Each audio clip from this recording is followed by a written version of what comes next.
خدای دې راوړي شي مټې به نه راکاږي لا تمشي فی الارض مرحا الله وایي کبر سره غرور سره تلل به نه کوي چې مټې وی انک لن تخرق الارض ولن تبلغ الجبال طولا نه ځمکه شلولی شي نه اسمان ته سر رسولی شي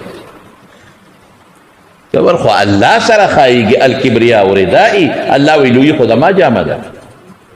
او چې څوک ما سره زما جامه کې را دننه کېدل غواړي وایي زه به یې ذلیله کړم او رسوا به یې کړم مټې به وی الاباد پکې وی دا مولا داسې دا ملا صاحب او دا ملا صاحب او دا ملا صاحب مړه خدای ته وګوره لرې شر من ته ګازر هم ته نه ښکاري ته چې راکې په دا کور کې دې دننه کېږي سنبال کا مولا پسې خبرې کې ځانه دې یو لوی لاټي برنس جوړ کړی دی او ځانه دې لوی شی جوړ کړی دی مدرسو پسې به خبرې کې یہ توڑے ہیں دا لګي دي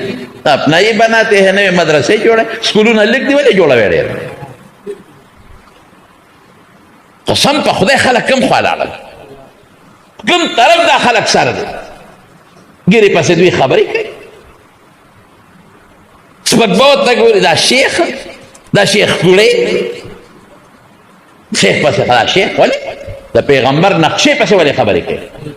ګیره د چا نقشه ده جواب راکې د رسول الله مبارک د چا نقشه ده شوق سره ووایه ټول ووایه صلی الله علیه وسلم ګیره خو زما د پاک پیغمبر نقشه ده ته د پاک پیغمبر نقشې په ټوکې کې بېوقوفه ته څنګه مسلمان یې او مدرسه خو د صفې د پیغمبر مبارک د صفې نقشه ده د صفې مشر څوک شیخ الحدیث اوس ورته شیخ الحدیث وایي هغه زمانه کې دا نومونه نو اوس ورته شیخ التفسیر وایي هغه زمانه کې دا نومونه نو اوس د مدرسې مشر ته محتمم وایي دا نومونه نو د صفې محتمم شیخ الحدیث شیخ التفسیر او د حافظ او د تجوید ښودونکي څوک محمد مصطفی صلی الله علیه وسلم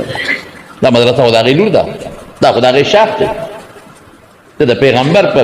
مدرسه چې د هغې کې د هغه دین ښودلی کېږي او قرآن او سنت ښودلی کېږي د هغې پورې ټوکې کې ایمان ډکې وي نو راشه د مدرسې دیوالونه ښکل کړه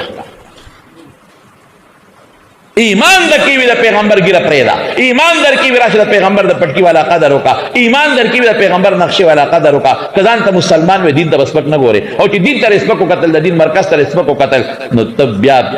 تشه ګازر او مولی یې دننه تش بوتل یې بوتل موږ به ستا قدر کوو عزت به کوو احترام به کوو ځان ته به دې رانږدې کوم